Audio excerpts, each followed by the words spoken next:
राज्याचे उपमुख्यमंत्री स्वर्गीय अजितदादा पवार यांचे 2 दिवसांपूर्वी अपघाती निधन झाले. या दुःखद प्रसंगाने संपूर्ण महाराष्ट्र सुन्न झाला. याच पार्श्वभूमीवर चिपळूण संगमेश्वरचे आमदार शेखर निकम यांच्या वतीने सावर्डे येथे आज शोक सभेचे आयोजन करण्यात आले होते. यावेळी राष्ट्रवादीच्या पदाधिकारी आणि असंख्य नागरिकांनी उपस्थित राहत अजितदादांना श्रद्धांजली अर्पण केली.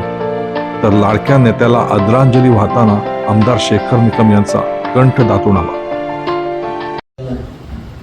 दादाला श्रद्धांजली वाहत असताना हा दिवस आयुष्यात येईल असं कधीच वाटलं, कारण निकम साहेब गेले त्यावेळी ह्याच मंडपात इथंच दादा भाषणाला उभे होते. तो क्षण सहज डोळ्यासमोर जातो. कितीतरी गोष्टी सांगण्यासारख्या, बोलण्यासारख्या. निकम साहेब त्यावेळी मुंबई हॉस्पिटलला ऍडमिट होते. मुंबई आम्हाला माहित नव्हती. मी आणि गुलाब सुर्वे आम्ही पहिले तिथं होतो. कुठं जायचं काय माहित नव्हतं. पैसे कुठून भरायचे असतात, किती भरायचे याची कल्पना नव्हती. आणि शंभर त्या माणूस आला सांगत की 2 लाख तुमचे कोणते भरून गेले. तेव्हा कळलं की ते पैसे दादानी भरले होते. असा एक वेगवेगळ्या टप्प्यावरचे ऋणानुबंध आहेत. 2000 पासून माझी आणि दादांचा संपर्क चालू झाला. निकम साहेबांनी सांगितलं की तू काही ते कामं घेत जा, ओळख वाढव. मी सुरुवातीला रत्नागिरी जिल्ह्यातलं काम नेलं असेल ते म्हणजे रत्नागिरी जिल्ह्यातल्या नर्सरीचं काम होतं. तेव्हा त्यांच्याकडे हॉर्टिकल्चर मिनिस्ट्री होती. आणि शंभरात डायरेक्टरला फोन करून तिथल्या तिथं ते काम करून दिल्यानंतर दादांकडे जाण्याचा नेहमीच एक वेगळा स्वरूप त्या दिवसापासून आला. हे संबंध वाढत गेले, ऋणानुबंध वाढत गेले. पवार साहेबांशी नातं होतं, दादांशी एक वेगळं नातं तयार झालं. या नात्यातून भावनिक नातं कधी जमत गेलं तेही कळलं. निवडणुका येतील जातील, राजकीय काय होईल त्याची मला परवा नाही, चिंता नाही, किंवा त्याची आम्हाला कोणाला काळजी. परंतु दादांसारखा नेता कायम तिथं असला पाहिजे ही एवढीच आमची भूमिका होती.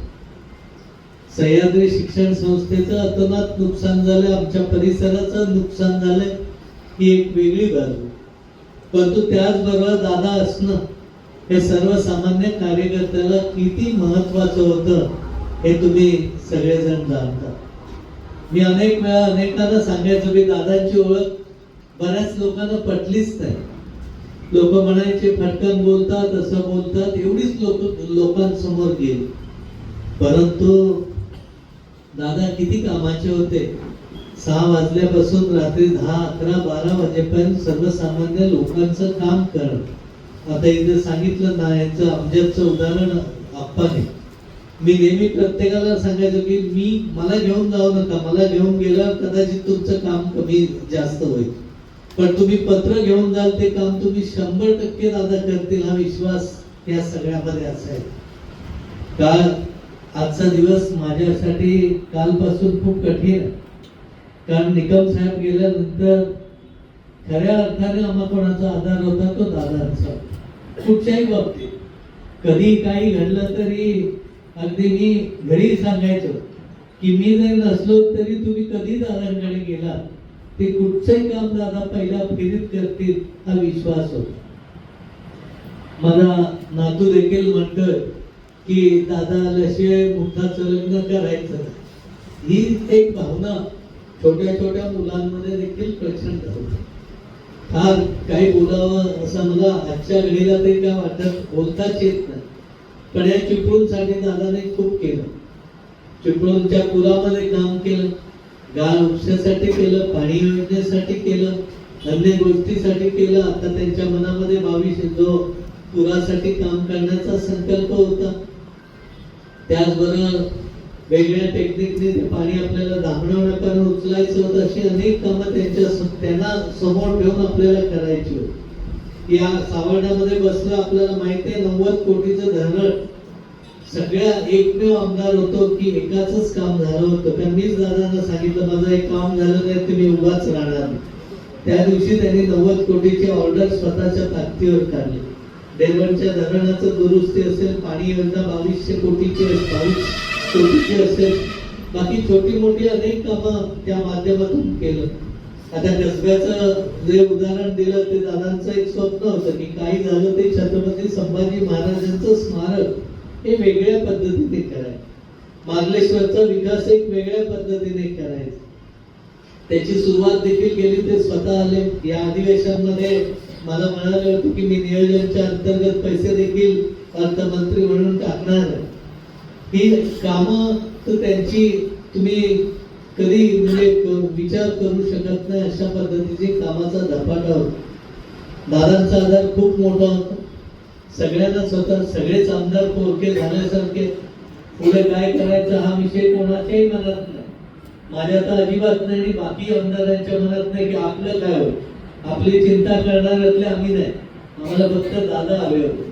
दादांचा आशीर्वाद हवा होता आणि दादांचं असणं हे सर्वसामान्य माणसासाठी खूप महत्वाचं होतं आणि तेवढ्यासाठी दादा हे कायमस्वरूपी आमच्या सोबत हवे होते.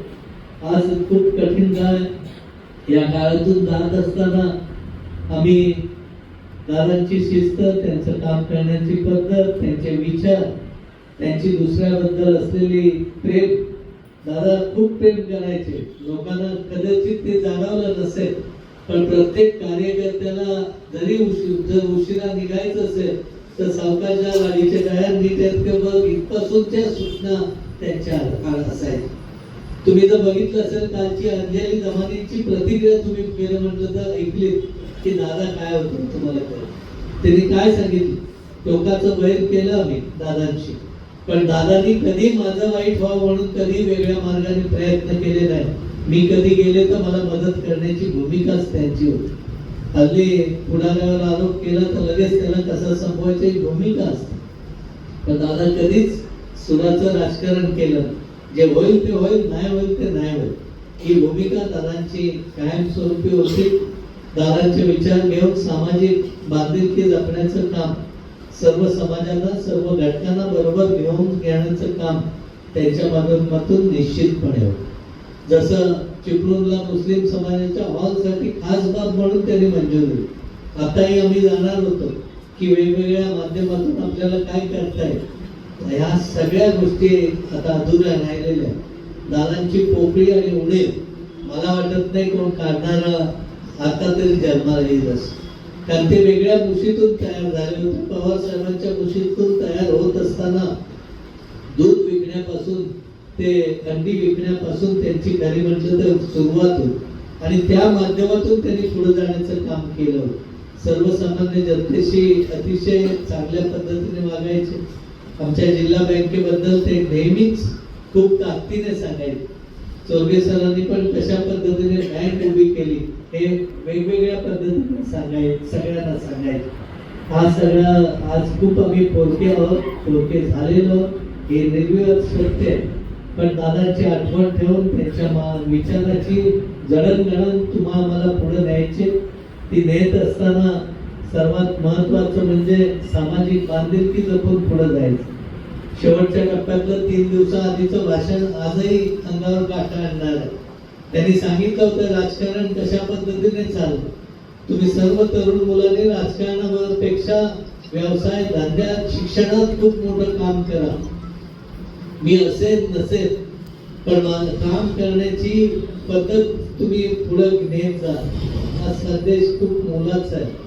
आज निकम साहेबांच्या वेळी ज्या पद्धतीने आम्ही सगळे एकटे पडलो होतो, दुःख झालं होतं, आमचा ज्या आघात होता तेवढाच आघात आज दादांच्या जाण्याने आपल्या सगळ्यांवर निश्चितपणे झालेला आणि तो न येणारा भरून नुकसान आहे. आयुष्यात खूप त्याच्यावर निष्ठा आणि प्रेम केलेला माणूस दादा. मला आजही क्षण आठवतो, 19 मला फोन आला होता की शेखर तू आता माझ्याबरोबर 3ऱ्या विमानातून यायचंय. मी म्हटलं दादा मला शक्य नाही, मी पवार साहेबांच्या पाया पडेल, त्यांना सांगेल की मी दादांबरोबर जातोय. तेव्हा ते मला बोलले नाही तुला येणं शक्य होणार नाही, कारण तुझा आणि पवार साहेब गोविंदरावांचं खूप वेगळं नातं आहे, पण ठीक आहे तू येऊ नको, पण तू माझाच आहेस एवढं लक्षात ठेव. कधी काम असेल ते माझ्या बरोबर आहे.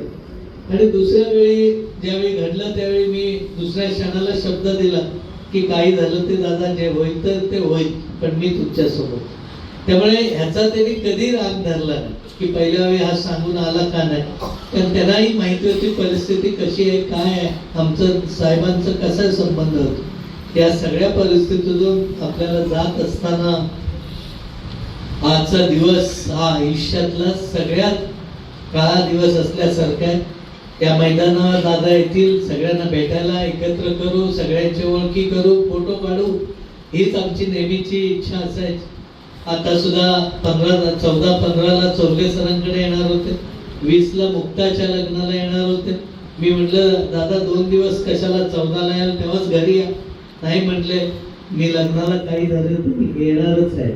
असा एक स्नेह होता, तो सांगू शकणारा नव्हता.